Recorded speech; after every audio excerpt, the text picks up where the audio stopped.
पूजा पाठ, कर्मकांड, ज्योतिष सीखने एवं सनातन धर्म से संबंधित वास्तु शास्त्र, जंत्र मंत्र, तंत्र, शास्त्रोक्त ज्ञान प्राप्त करने के लिए जुड़े हमारे इस चैनल से। नमस्कार मित्रों, आज दशहरा के पर्व की आप सब लोगों को बहुत बहुत हार्दिक शुभकामनाएं हैं। आप इस विजय पर्व को अपने परिवार और अपने इष्ट मित्रों के साथ प्रसन्नतापूर्वक मनाएं। आज आप लोगों के लिए इस पर्व में एक सुंदर कार्यक्रम लेकर के आए हैं। बहुत समय से हमारे जो दर्शक हैं उन लोगों की ये जिज्ञासा थी कि भगवती लक्ष्मी को प्रसन्न करने के लिए, घर में लाने के लिए कौन सा उपाय करना चाहिए। बहुत से परिवार ऐसे हैं मित्रों जहाँ पर भगवती लक्ष्मी बहुत समय पहले से किसी बात को लेकर के नाराज़ हैं। परिश्रम बहुत करते हैं, लक्ष्मी आती बहुत है, लेकिन वह किसी न किसी बहाने से चली जाती हैं।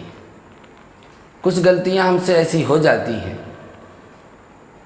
उन गलतियों के कारण भगवती लक्ष्मी नाराज़ होकर हमारे घर से विमुख हो जाती हैं। इस बात को जब बहुत समय तक गौर किया जाता है तब हम समझ पाते हैं कि इतना परिश्रम करके हम भगवती लक्ष्मी को लाते हैं, लेकिन वह कहीं किसी दुर्घटना में, बीमारी में, किसी रोग में, किसी परेशानी के रास्ते से निकल जाती हैं, कभी लड़ाई झगड़ा मुकदमा में चली जाती हैं। तो ऐसी जो धन की गति होती है वह यह सिद्ध करती है कि भगवती लक्ष्मी नाराज़ है। आज आपके लिए हम ये बताना चाहते हैं कि कुछ गलतियां हमसे स्वयं ऐसी होती हैं दैनिक दिनचर्या में जिसके कारण भगवती लक्ष्मी नाराज़ हो जाती हैं।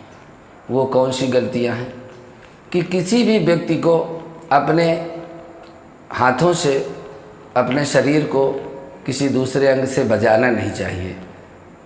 हम बैठे बैठे अपने हाथ, अपने पैर हिलाते रहते हैं तो भगवती लक्ष्मी नाराज़ हो जाती है। यदि हम अपने वाणी से किसी को दुर्वचन बोलते हैं तो सरस्वती नाराज़ हो जाती है। और यदि हम मुख को साफ नहीं रखते, दुर्गंध आती है, किसी भी तरह की बात आती है तो भी भगवती लक्ष्मी नाराज़ हो जाती है।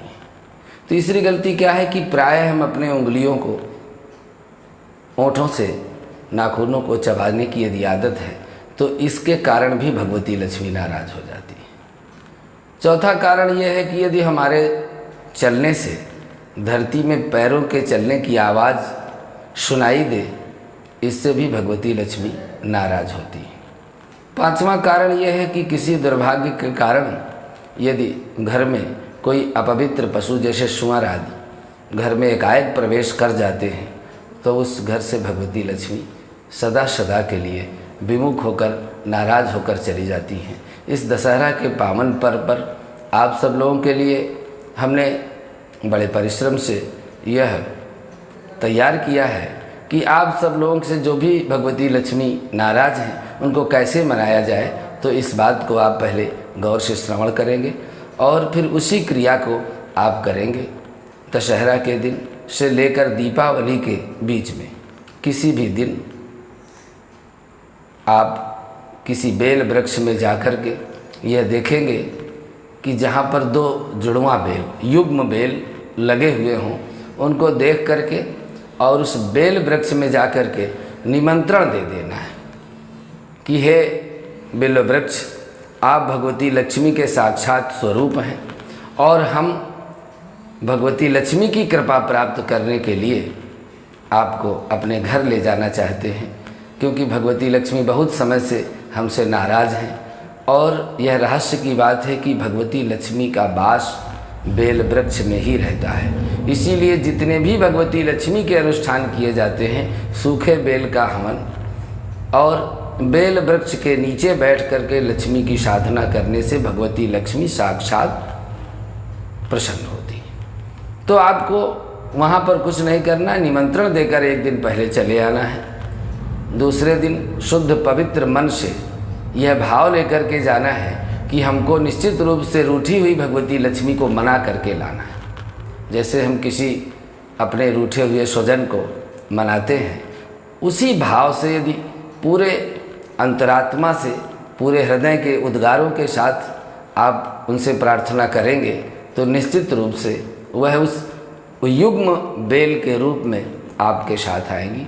जाकर के धूप बत्ती लगाना है, थोड़ा रोचना लगाना है, पुष्प चढ़ाना है और प्रार्थना करके उस वृक्ष की उस डाली से ऐसे युग्म बिल्व फलों को लाना है जैसा कि आपको हम दिखाने का प्रयास कर रहे हैं।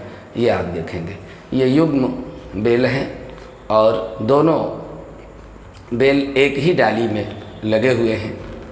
यह संयोग अगर आपके जीवन में बन जाता है तो आप यह मान लीजिए कि भगवती लक्ष्मी हमारे घर आना चाहती। बहुत से मित्र हमारे खोज रहे लेकिन उनको नहीं मिल पाए, और कुछ लोगों को अनायास 5 बिल्व, 7 बिल्व और 3 बिल्व ही मिल गए।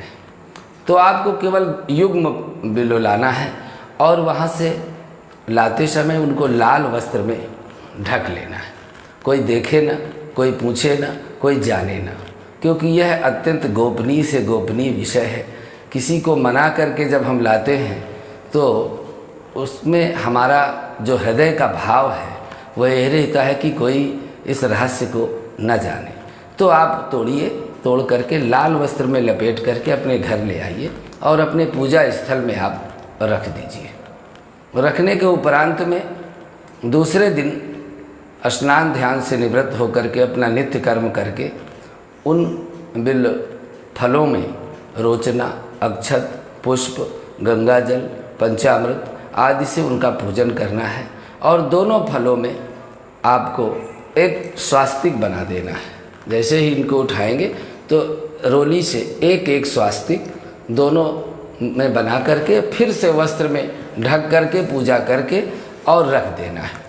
ये उनका साक्षात बिल्व स्वरूप है।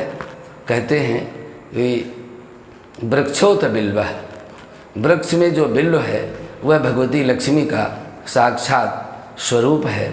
और श्री सूक्त में भी इस विषय की चर्चा की गई है। तो यह युग्म बिल्व ला करके पूजन करके वस्त्र में वेष्टित करके आपको रख देना है।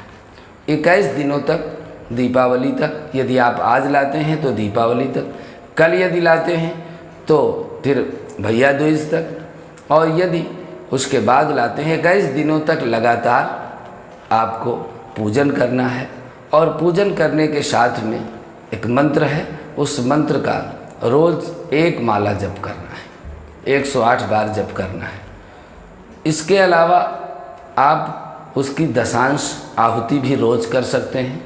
यदि रोज़ नहीं कर पा रहे हैं तो आप एक साथ जिस दिन ये संपन्न हो जाए, 21 दिन हो जाए, उस दिन से फिर आप एक साथ दशांश हवन करेंगे, प्रार्थना करेंगे और इस पूजन का उसी दिन से ये कार्य संपन्न हो जाएगा। इस क्रिया को यदि निर्विघ्न रूप से आप कर लेते हैं तो बिल्व मिल जाते हैं।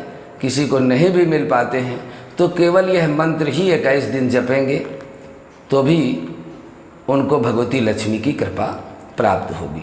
परंतु ये संयोग अगर तीनों बन जाएं, जप भी हो जाए, बिल्व फल भी मिल जाए युग्म और हवन भी रोज़ हो जाए, तो आप समझ लीजिए कि यह संपूर्ण प्रयोग आपको हो गया। और पूरे वर्ष में निश्चित रूप से जो पिछले वर्षों में आपके आर्थिक स्थिति का आकलन था उससे अच्छा आकलन जाएगा। यह प्रयोग दुर्लभ है, गोपनीय है, और जब तक आप इस प्रयोग को करने के बाद किसी को इसका रहस्य नहीं बताएंगे तब तक यह प्रयोग आपके पास सदैव रहेगा। मंत्र आप नोट कर सकते हैं। इस मंत्र को बहुत बड़ा मंत्र नहीं है, बिल्कुल छोटा से मंत्र है और न ज़्यादा समय लगना है। मंत्र है ओम ह्रीं श्रीं महालक्ष्मी नमः। ओम ह्रीं श्रीं महालक्ष्मी नमः। पिछले दशहरे में भी हमने आपको यह प्रयोग कराया था और इस बार भी हमारे दर्शकों ने 2 दिन पहले से ही इस विषय पर चर्चा आरंभ कर दी है, तो इसलिए हमने सोचा अलग अलग सबको बताने की अपेक्षा इस पर एक वीडियो बनाकर आप लोगों के लिए यह दे रहे हैं। इसके अलावा भी यदि आपको इस विषय में किसी भी तरह की कोई शंका समाधान करना है तो आप कमेंट बॉक्स में जाकर के अपनी बात कह सकते हैं। यह पावन पवित्र संयोग आपके परिवार में, आपके घर में भगवती लक्ष्मी की कृपा सदैव बनाए रखे, ऐसी शुभकामनाओं के साथ आज के लिए बस इतना ही। नमस्कार।